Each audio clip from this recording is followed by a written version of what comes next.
Podcast. Well, Eric, here we are. Yes. Here we are with some groundbreaking news today. Actually. It's actually groundbreaking. For once, we're not lying. Yeah, This is not hey, clickbait. Yeah, it's not, hey, groundbreaking news. We posted a new video to Instagram and everybody should go check it out. Yeah. Hold on. I just need to set the tone a little bit. You got something prepared there? Yeah.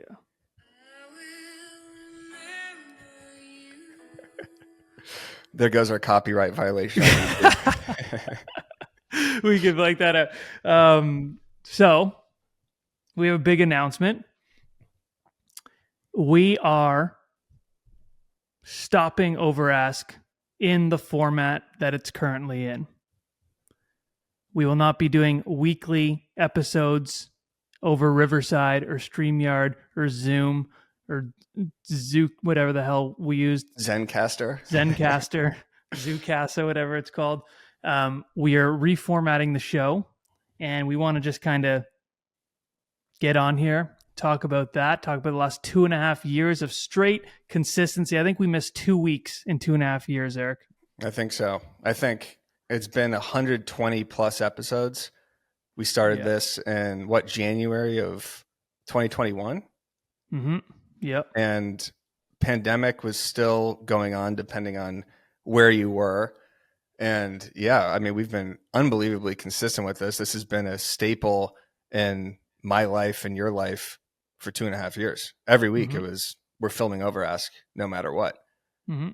And I think we should tell people who maybe became later listeners or don't really understand the backstory, kind of where this came from, why we decided to do it, and kind of what it's done for us and hopefully for the community around us. If you want to start it off, how Over Ask started. Well, we met over Instagram.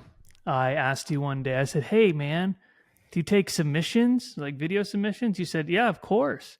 And I think I sent you like 6 videos. And you said, yeah, they're good. Good luck, kid. And and then you liked some. We started collabing a little bit. I did a broke agent spotlight. That's right. Yeah, and that's where it all started. Don't forget and BNN. BNN, the Broke News Network, where I would do consistent clips. That's where I think I shined. Yeah. In your eyes. Oh, because you were like, I need this, and I would have that to you within hours. Instantaneously. It was crazy. We had a show called the Broke News Network. It was Ben Fisher and myself, where I'd go to his Long Beach garage and we'd film little 7-minute segments like it was SNL of real estate, talking about the market or social media tips. And we hit up Matt like, hey, can you do some Canadian segments or some funny like cutaway scenes? Like he was a field reporter. And yeah, you sent those to us probably in 20 minutes, just like fully edited. This is before we were busier than we were, by the way. And keep in mind, this is June, July 2020. So like the heart of the pandemic. So this is all we were doing. And you sent hilarious clips. And then after BNN ended, because it was like, now that the world started to pick up, I couldn't keep going to that garage in Long Beach. We were like, we should do something. Yeah. And I think you said we should do a podcast. Yeah. We landed on a podcast. The name. I came up with the name on the final episode. Eric wanted it to be no contingencies. So, and we did that. Yeah. So we did that, but it started as me. It was like the Broke Agent presents Over Ask, hosted by Matt Lionetti. So then the first episodes where we had complete just banger after banger guests. We had Jordan Cohen, Ryan Serhant, Maya Vander, Mauricio Umansky, like right off the bat. And then you did an episode. And then I don't know how we figured out that we had like pretty good chemistry on screen. Yeah, you crushed those first 6 or 7 episodes. I was like, this is perfect. Now, like the brand is expanding. Matt's doing the podcast. I don't have to do anything because we would sit on like a prep call and help promote it and everything and go over the editing. But I was nervous about filming podcasts. I was like, I don't know what the hell I'm going to say on long form. And you really crushed those first 6 episodes. And to just interview Ryan one-on-one, and Mauricio and Cohen, Jordan, and Caitlin Clemens from Bachelorette, like it was just Mm-hmm. one after another. And Yeah. then, yeah, you interviewed me just like how the broke agent got started. And I remember we filmed that episode like 5 times Yeah. just because like it sucked. And we just like restarted it and restarted it. And this is before there was like a producer or ads or anything. So it was just like me and you sitting here on Zoom before we even had cameras or mics, Yeah. I think. I mean, We we didn't have we had mics, but any of that not for good like a ones. year and a half. Yeah. We had Yeah. We none of took a that. long time. We took a long time to get those. And but we still grew. And I think it's good to know, like you were saying, we weren't that busy back then. Like No. none of this had started. So like, but we made ourselves busy, and making ourselves busy back then, gave us this, which now we're actually busy. So Yeah. we can't just like do those things anymore, which I mean, some days I bet you probably wish you could. Yes. But it's crazy that we like made ourselves so busy because we had such a vision in mind, Mm-hmm. and we always shared that same vision Yeah. for sure. Yeah, Yeah, you and Dan, you like especially with the podcast, it was like, oh my God, finally there's someone else in this industry that thinks like I do in terms of how can I twist this into real estate comedy? How can we make this funny? Shared a very similar sense of humor. And it was so refreshing because I felt like I was just going at this alone for 5 years before that, 6 years of just like posting and, not having someone else there that was like part of the brand and like part of like sharing this vision. And it was awesome. And it's still awesome and it's still happening, but it's just like, that was such a rewarding experience. And then like, there's so much that goes into doing these podcasts that people don't know. I mean, a lot of people just turn on, maybe listen to, the 10-15 minute segments or whatever. But like, I'm really proud that we did this every single week consistently, because yeah, there's so many people that start a podcast and then they forget about the podcast, or they do a couple episodes, nobody listens, and they stop. It's like, we did it every time. We prepared for every guest, and I think we did a good job. Like, I think we brought a lot of value to people. All right, if you're listening to this, this means you care about real estate marketing. You care about becoming a better agent. And that's exactly why you need to join our new platform, BAM X. We have monthly courses for our members, including my Instagram course. It's the best in the game, objection handlings, green screens, captions, and more. You also get access to our exclusive private community for literally a frappuccino a month. If you're listening to this and you're an agent, this is an absolute no-brainer. Use code OVERASK for 10% off. There's a link down in the description. Become a member of BAM X. yeah. I mean, we won an Inman Innovator Award. We did. That's And right. yeah, we didn't know anything. We knew nothing about starting a podcast. And we just went for it. And that's what we're doing now. We're pivoting this format of the show, and we make decisions very quickly. I think that's what you need to do. We knew nothing about doing a podcast, and there you can see from the early episodes of just me to when you came on, there was probably a good 6 months of you and I literally just trying to make jokes. We did Yeah. not give a shit about any value, questions. We were just listening, waiting for them to end so we could say our joke. Yeah, we switched that up. I think maybe not six. Well, maybe it was the first 6 months, but we were so focused on how we were on the podcast, I think. And like, there's a lot of internal monologue that goes on during the podcast, especially over Zoom with a guest and a co-host, because you're consciously thinking, am I speaking too much? Am I speaking too little? Is Matt speaking too much? Is he speaking too little? Is he about to ask a question? Am I about to ask a question? Does the guest think we're idiots? Does the guest like there's just so many different things, like Am the I frozen chemistry right of now? everything going on. Am I frozen? Is the mic working? Is the air conditioning on? Like, one thing we 100% learned is that doing this over Riverside StreamYard Zoom sucks. Yeah. Sucks to film. And it was great because like during the pandemic, this is what you did, right? Like everybody was on Zoom. This was just so much more normalized. It's like, this is how we communicate. And of course, you're in Toronto, I'm in LA. We can't do an in-person show on a weekly basis unless we bulk recorded 52 episodes, which would, not work. So I think this pivot to doing something in person, doing this in person, whether we're actually going to an agent's listing and interviewing them about that, or doing this at real estate conferences, like the ability to have the chemistry where you could actually react to the other person and see when the other person's about to talk will do wonders for a show like this. Because I'm sure you guys have heard on it, like we do interrupt each other once an episode because we can't see when the other person's about to talk. Like I have to sit there and try to read if you're about to say something and vice versa. It's tough. Yeah, 100%. And we just felt like we could give, like, we're very, like Eric said, we're extremely proud of the consistency. We're extremely proud of the show. But we felt like now was the time to, like, we really feel like we can take it to a whole nother level as well.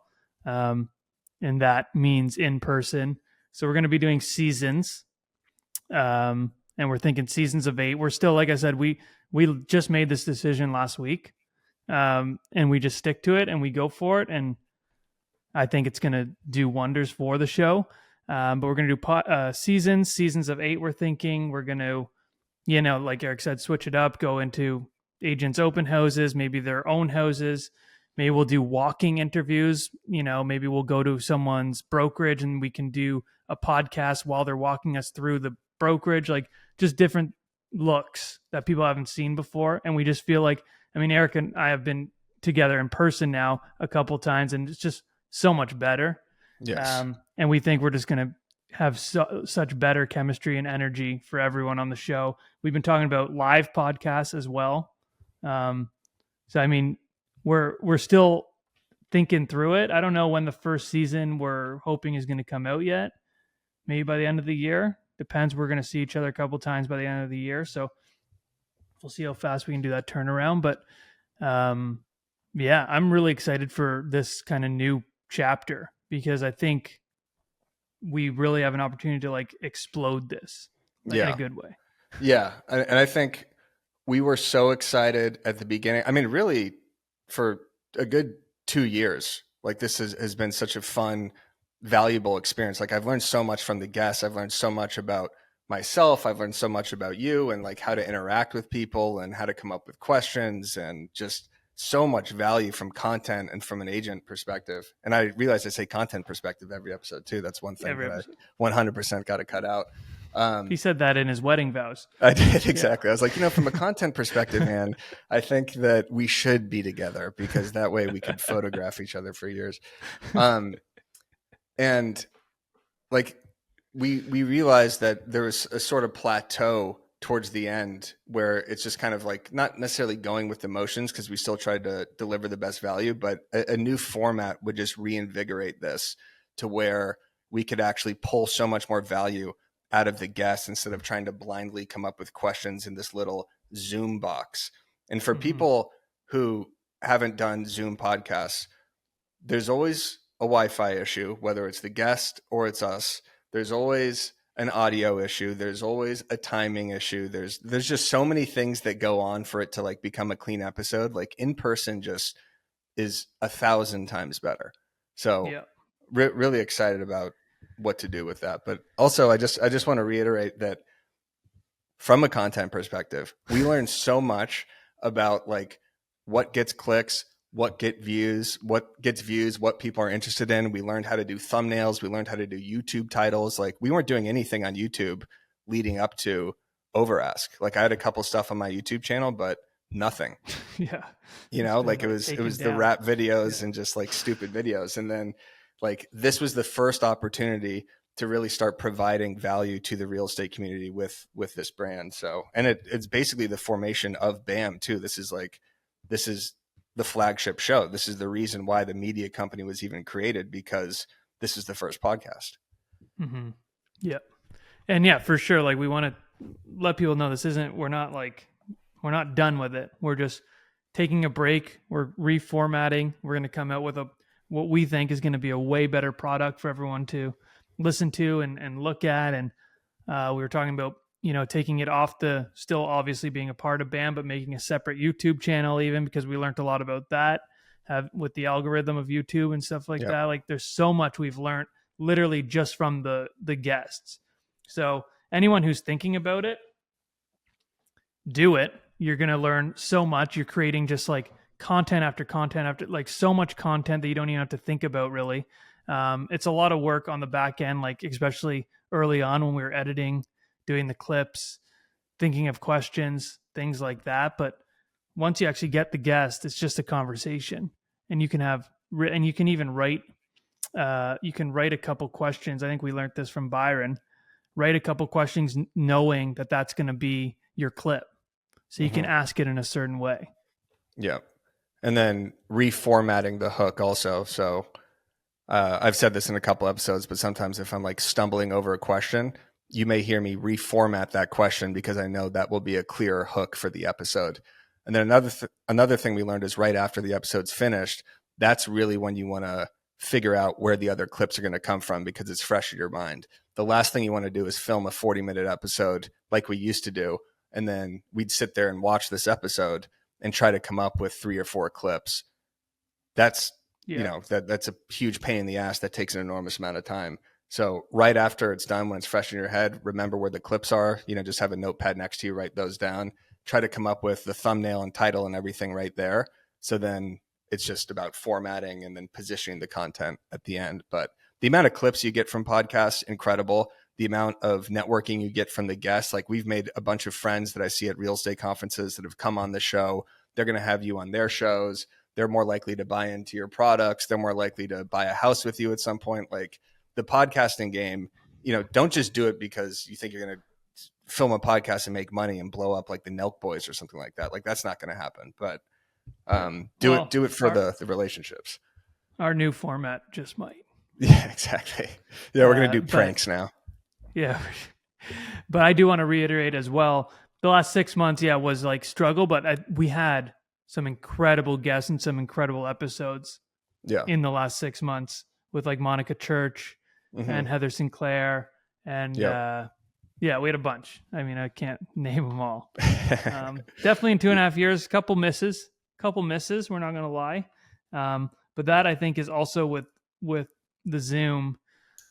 It's sometimes hard if someone's not really willing to engage to like pull that out of them. And I think in person, that's going to be a lot easier as well. Yeah, definitely. Just being able to read someone is so much easier in person. So I think that'll take it to a whole new level. I think that the Marie Lee episode recently about Instagram profiles was also really good. I mean, you could see it like in the views. You could just see that sometimes we're getting 2,000 views, 3,000 views, and then 500 views. Like we're also all over the place. And then there's some episodes from years ago that are picking up, like the Tina Call episode, I think is at like 10,000 right now and is kind of resurfacing because of her cold call scripts, which is really cool to see. So we have a lot She just posted that on Threads. I saw that. So we have like a lot of signature episodes and fun moments, especially when we were interviewing Farah and Mauricio popped on and called in the middle of that. That was pretty cool. Yeah, that was epic. That Farah episode was awesome. That was such a Farah's like so down to earth. Awesome. Yeah, she's so down to earth. Teen episode was amazing. Tom Toole was amazing. I think those 2 episodes alone really kind of like grew the podcast. Like we saw growth in the actual like listens and watches after those episodes. Yeah, because I think we tried to evolve too. I don't know if people heard it, not just from trying to tell jokes for the first 6 months, but we were so content heavy at the beginning because that's what we knew, right? Like I don't sell real estate right now, obviously, as Matt points out every show. I right now do content. You're never gonna sell it again.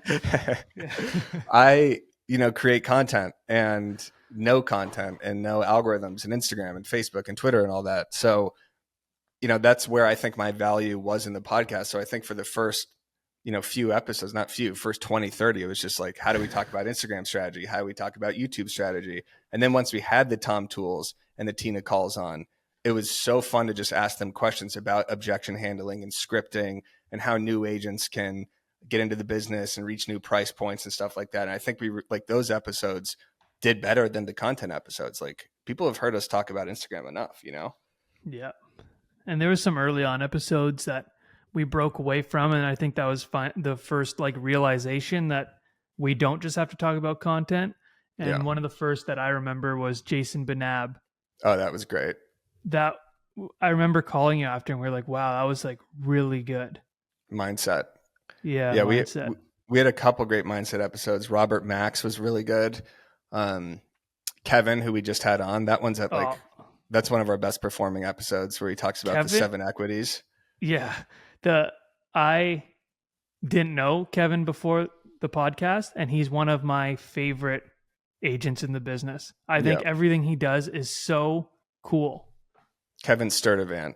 Go Yeah. rewatch that episode. If you're listening to this too, go rewatch a bunch of our old episodes. Like go watch the Tom Tool one. Go watch the interview with Mauricio. Go watch the Ryan Serhant one. It's about it's Matt interviewing Ryan when he just started Serhant, like at the Mhm. very, mid pandemic, talking about what it was like to start his new brokerage. And he's just taken off so much even since that episode. Jordan Cohen, coming back on the episode with the Agent's Edge book after being the first interview ever, and we're in the book. Like that's Yeah, sick. Like I so much know. has happened. And your real It's estate crazy. career has taken off so much since this too. Like $14 million listings, like you're selling an enormous amount. There's BAM now. Like this has just been such a staple and great foundation of our careers in this. Yeah. So we, like I said, we're reformatting, but I will say stay tuned for the announcements because you know us. We don't do soft launches. We're gonna have the biggest and the best at the very beginning when this comes back out. And we mean the biggest and the best. We're going all out. So we're still going to be active on the Instagram page, stuff like that. I think we're going to post like old clips and like we have so many valuable clips to Mm-hmm. kind of go through and repost and post for the first time. Like there's so much content we have there. Yeah. And this is before we had a clip team too that is producing these bangers now where we could resurface some of the Tom Tool episodes, the Ryan episodes, where it could kind of show the evolution of the podcast and everything. And this has just given us such a great bank of content and knowledge. Just, I mean, 2.5 years is, I mean, it's crazy. 120 plus episodes. Like, Mm-hmm.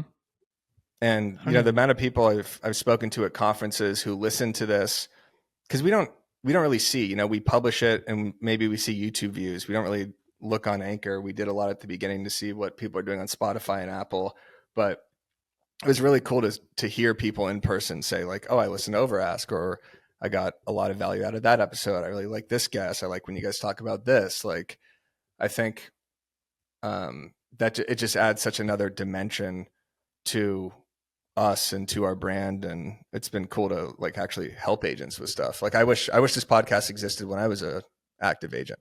So Yeah, that's kind of the goal of everything we create.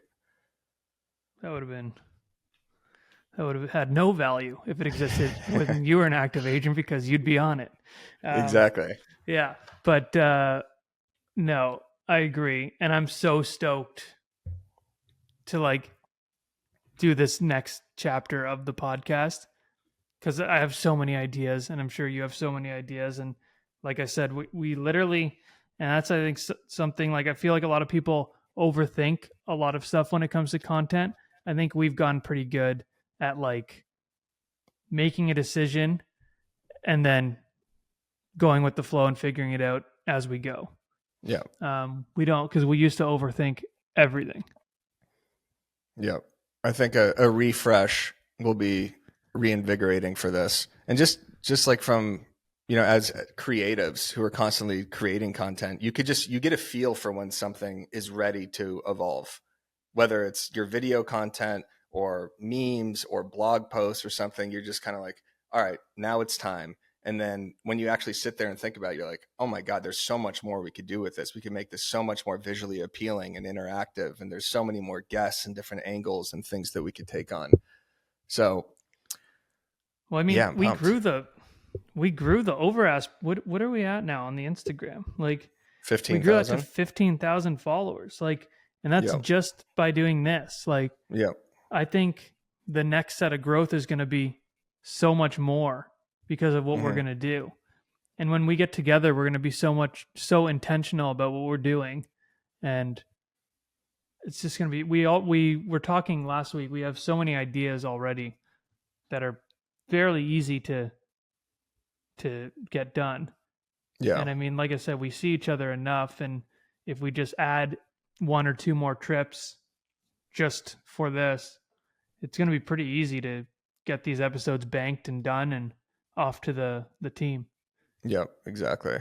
Yeah, whether it's a podcast or more show where you kind of have to visually watch it too, because we like when people watch it. I think that just makes the experience better. Yeah, I mean, it's still going to be available everywhere, but Yeah. we're really going for more a visual thing. But even the audio is going to be so much better in person. Yeah. Like, you know. Yeah, So- I switched mics again 3 months ago. Remember, this mic Yeah. wasn't working. I had to order a new one. Just constant pain in It's- the ass with that type of stuff. It's insane. Yeah. It's insane. But yeah, who knows? Maybe we'll hop on every couple months with a virtual episode too. Who knows? We don't know what Yeah, we're gonna do. if there's some more breaking news, if there's something that needs to be covered, if a new app like Threads comes out, for example, and we want to talk about it. By the way, what are you doing on Threads? You know what I hear all the time, Eric? What? Agents complain that online leads are trash. You're right. It's so annoying. It is annoying, not converting, being non-responsive, etc. Let me let you in on a little secret, Eric. Okay. Boomtown was literally designed to overcome those challenges. They know that online home shoppers are further out from transacting maybe 3, 6, even 12 months, Eric, down the road. So Boomtown nurtures those leads for you using proven automated smart drip campaigns. And beyond that, Boomtown also monitors your entire database of leads for behaviors that indicate readiness to transact and then engage them for you at exactly the right time. You see everything, everywhere, all at once. Omnipotent, right, Matt? Or omniscient or something like that. Right. Yeah, it's kind of like that, except it's you that's everywhere. And there are no hot dog fingers, whatever the hell those are. So if you're ready to grow your database and have your transactions steadily increase, visit boomtownroi.com/overask. If you haven't yet already, after listening to this podcast for 2 years, you're out of your damn mind. Plus, you'll get $750 in free digital advertising credits. That's boomtownroi.com/overask. It's the best CRM in the game, hands down. I'm just having some fun on it right now. I Yeah. mean, I'm kind of repurposing some stuff from a long time ago. Yeah. I'm just like getting thoughts out.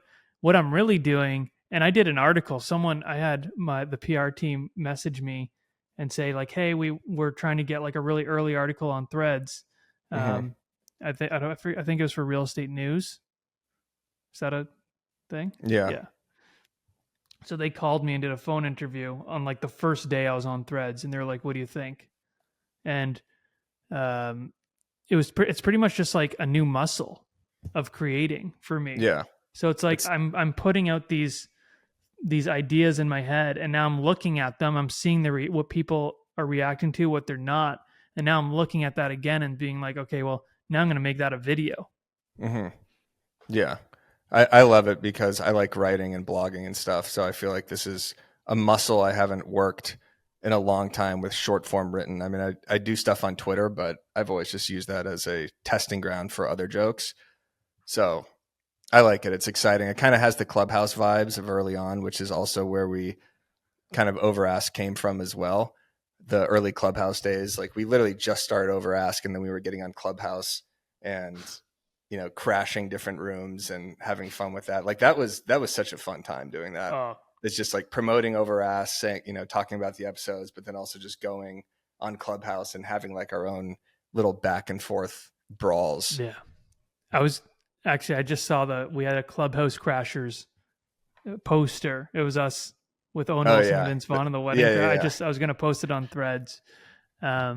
People still though just vicious in those comments on Threads too. I mean, if it's anything like Twitter, if it evolves to anything like Twitter, it will be more vicious than TikTok comments. I don't know if you frequent Twitter, but Twitter is one of the most toxic avenues, platforms there is. I like it. I think it's fun. I like replying, like instead of just creating your own content, just scrolling through Twitter, scrolling through Threads and being able to say something witty or sarcastic, or being able to quote thread or quote tweet someone or just like retweet. It's so much easier to endorse. And I'm excited to be so much more free with Threads because I feel like the Instagram real estate algorithm has just completely suffocated any sort of creative ability that I have to do anything other than the same 25 jokes repurposed and recycled Yeah. on my page, where it's like, wait, now I could post a picture of me dunking on Miles. Now I can actually just make jokes about topics that aren't real estate related, and I'm not worried about the fucking algorithm. It's great. Yeah. That's like, I also hope it goes away because it's just another place, but it's great right now. It's fun right now. It's always fun. It does feel like has a little bit more life than Clubhouse. Even Clubhouse early on, everyone kind of knew. Yeah. It was short term. This seems like it's going to stick around a bit more. Yeah. To me. But yeah, that day I was roasting you, where I kept tagging you in pictures. Yeah. Saying you were like their assistant and stuff. Yeah. That one where I posted with Mary Fitzgerald from Selling Sunset, some like person went in the comments and was like, "This is what happens when you have a massive ego, humble down and stuff like that." I was like, even though you were just kidding, I thought I was just making fun of a random person. I was like, "That's right. Eric." Yeah, I did that. And she's like, "Oh, I know him." And then she posted her with a picture of you and her. Really? Yeah. She should understand our humor at this point. Then I posted under Brooks Landry because he said I like seeing movies alone, and I just posted under his just saying "loser" in all caps, and someone said like, "God, you must be so desperate for engagement that you're saying unwitty, unintelligent things under people's comments." I'm like, dude, I know Brooks. I'm just doing this for fun. So I know that like the sarcasticness, a lot of people won't catch on to that until they start seeing more and more threads. It's crazy that people can't catch on to sarcasm.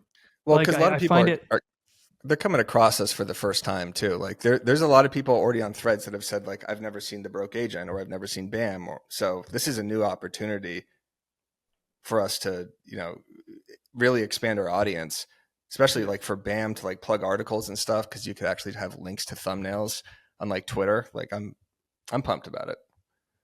Yeah. I like it too. Yeah. People are liking it. And it's just so easy to sign up. Yeah. I mean, it's just through Instagram. It's genius. 30 seconds. The fact that you don't have to start from 0 followers and you already have kind of a built-in following and know the people that you follow is such a brilliant way to start a social media platform. Yeah, because you don't feel like and it's kind of fun to go and be like, oh, how many people are following? Because pretty much as soon as people sign up, they're like following you. Yeah, exactly. I mean, I already have like a 10th of the audience on threads. I know, you have a lot. And it's been 7 days. So I think, I mean, there was over 100 million people on it. I think there's like 2 billion people on Meta or on Instagram. So it makes sense that like a 10th of the entire population is already on threads, the Meta population. I saw your, what's it called? That thing you're doing on Instagram? Broadcast channel. You got a pretty good set of pipes on you. Never knew. Oh that. Yeah. Sang a little song, little audio clip. Because now I'm trying to like differentiate content between all these places because I don't want to just republish and repurpose the same shit in every channel. So the broadcast channel is meant to like give real value, but now I have to give value on threads. So I think I'm just going to sing in that channel like once a week if I'm in the car. We might have to do a parody. Yeah, we might have to bring that because there's a lot of parodies going on right now. But here he goes. I'm just saying, nothing bad, just a lot of parodies. I think we can do a good parody. Speaking of the Steven Diaz guy, rapper that we had on, now has realtor merch and speaking at or rapping at offices and stuff. Like he's all over the place now. Yeah, he's on tour. Yeah. I wonder if he got that copyright figured out. We were talking to him about that. I don't know. On the realtor, he said he was looking into it, and now he's got 100,000 T-shirts that he's bringing to local offices. So hopefully he got that figured out. Yeah, maybe the extra R's took away from the copyright. But who looking back on the entire 2.5 years, who are your top 3 guests? Top 3 episodes. So Doesn't have to be top 3 guests like you like the guests specifically, but episodes. I always go, and I'm just gonna say Jordan and Ryan right off the bat, but I'm gonna just talk about them because that was so big to start with them too. Yeah. Like, I think that really like just kind of just like threw us into just a lot of eyeballs. Gives you credibility to leverage old guests. So if you're starting a Yeah. podcast, try to shoot for the stars on the first couple. Excuse me. Mhm. So you can be like, oh, we had Gary Vee on. You should come on. Yeah. I loved Tina. Yep. I thought Tina was awesome. Like I said, I think it was a breakthrough episode. I think Tom was a breakthrough episode, so I'm going to go Tom. And Kevion. Yeah. Those are my 3 right now that I can think of. What about you? I would say Mine I were really pretty liked. good, huh? Yeah, those are good. I really liked Tom Story, Ken Pozak. I'll throw them as the same Yeah. category. Just like the straight Jeremy Knight too. Just the straight YouTube knowledge. Brad Mhm. McCollum. Go listen to those. Brad McCollum, Jeremy Knight, Tom Story, Ken Pozak. Literally the 4 best real estate YouTubers in the game. We had them all on. Great insight. And this is like when we were first really starting the channel. And hearing like it is all about thumbnails. It is all about the title of the episode. Like giving people that FOMO for something to click on. Like we thought we were Joe Rogan at the beginning. Like we just named our episodes like Over Ask Episode 1 with Taya DeCarlo. It wasn't or Yeah. like Episode 2 Ryan Serhant, as opposed to being Yeah. like why Serhant started his brokerage or the 5 things Jordan Cohen says you must do for a listing appointment. Even though it's Complete morons. clickbaity shit, like Yeah. we didn't know. And we didn't even like have exciting thumbnails or anything, but we were just starting out. So the YouTubers, I'll go Tom Told too, just because that episode was so fun to just ask him questions, and he just handles every objection like an absolute boss. And then Taya DeCarlo is always just great.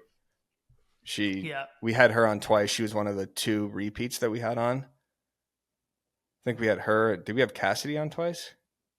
I think we had Cassidy. We had Dan on twice. Yeah. Oh yeah, when Dan told us the story about his blue check. That was a horrible episode. Yeah. No, don't listen to that episode. Yeah, do not. That was a throwaway. Yeah. And hey Pantana, man, how'd you get your sure. blue check? Oh, Pantana was great. Pantana was really good. That was another, I feel like, breakthrough episode. Yeah.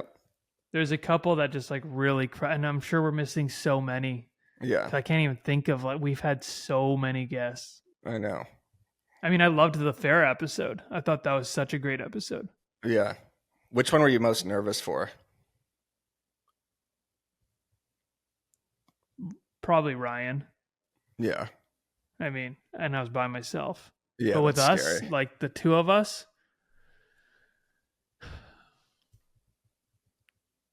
it was never so much nerves. It was more like nerves that our shit was gonna like work. Yeah, I know. I know. Exactly. So maybe Farah. I really wanted her, and it didn't work at all for me that day. Oh, that's right. I kept Yeah, getting kicked out. you cut out a couple times. Yeah, dude, that's like some of the worst aspect of this was just making sure it all worked. I was nervous I was definitely nervous for Farah. Yeah.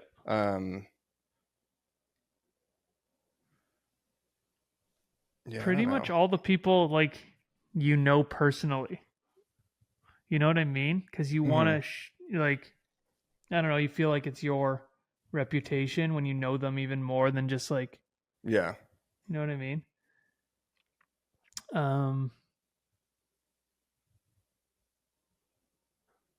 I think Farah, James and David. Those were great episodes. Those were such good episodes. Yeah. I feel like I can't even differentiate between those episodes, but they were both just absolutely value packed. Yeah. Yeah. Those are probably the ones I think with us too, I think I was most nervous for Farah. Yeah. Because I knew she was gonna I've like been with her at like the forum and stuff, and I know she's like super cool to talk to, and I knew she was gonna be really good on the episode, and I just wanted so bad for it to come across.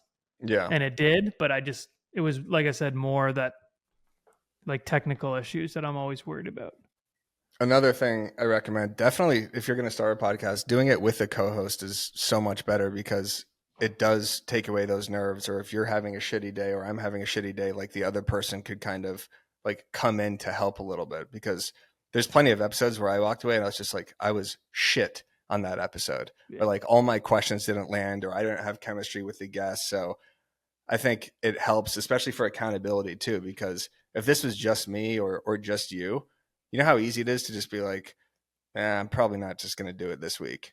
Like maybe I don't do it this week. But the fact that it was both of us, and it helps for promotion. It was not even a question. Like it was not a question, no matter where we were. Like when you went to Thailand, it was like, okay, we need this many episodes to get you through Thailand. Like, it was not. Yeah, I totally agree. Having that accountability was huge, because we've seen so many podcasts just, starting a podcast, couple episodes done. Yeah. And that's because the you worst realize it's a pain in the ass. Yeah, it is. That is one of the worst things you could do. If you're going to start a podcast, say it's going to be 12 episodes. Say it's going to be 8 episodes. Just give yourself like a number so you at least like hit that allotment, so you don't look like an asshole by starting a podcast, announcing it, starting an Instagram page, and then you do 1 episode and then you never bring it up again. Not that it really matters that much, because not everyone's like, oh, where's episode number 2? But it's just like kind of a stain. It's a little stain on the brand where it's like, all right, these, maybe this person doesn't really follow through. Yeah, exactly. But here at Overask, we follow through. We follow through like a great, let's put it in Eric's terms, a great drive. Right, Eric? There we go. Yeah, a great little fairway wood. A strong 3-wood from about 280 out with a high fade. You're going to follow through 100%. Right. I like the Glenda Baker, Tyler Whitman style, who we both had on. Great guests, great episodes. They do 8 or 12. They get in person and they film all their episodes, bulk records. It gives you so much time to think about the copy, to think about the thumbnail, the text, the clips, because you have it all banked, and then you're not worried every single week. Who the hell am I going to have on this week? Yeah. So that's what we're going to do. Some form of that. And I'm excited. I can't wait. It's like at this point, like it's complete write-offs for our business. Like it's just going to be like a fun thing to do. Yep. Absolutely. It's going to be so fun. And I think we're going to grow like crazy. So if you have been listening and enjoying Overask to this point, this is something we should have done way more on the episode. Throw us a like here. Let us know you enjoyed the episodes and that you're looking forward to the future episodes. Subscribe to the channel, because there's definitely more stuff coming. We got other stuff on this channel as well. And let us know your favorite episode. Let us know if you learned anything from these 2.5 years, what you liked, what you didn't like. Probably just what you liked, actually. I don't really want to hear what you didn't like. Come on. Don't give us any criticism here. No, we're not looking for it. And let us know what you want to see next. Yeah. Because, we can really do whatever we want, but it's going to be seasons, and it's going to be the best thing, the best product we can produce. Yes. You want to do your signature sign off that you did the first 6 months? Yeah. Well, folks, that's it for another episode of Overask. We'll see you soon. Y'all take care now.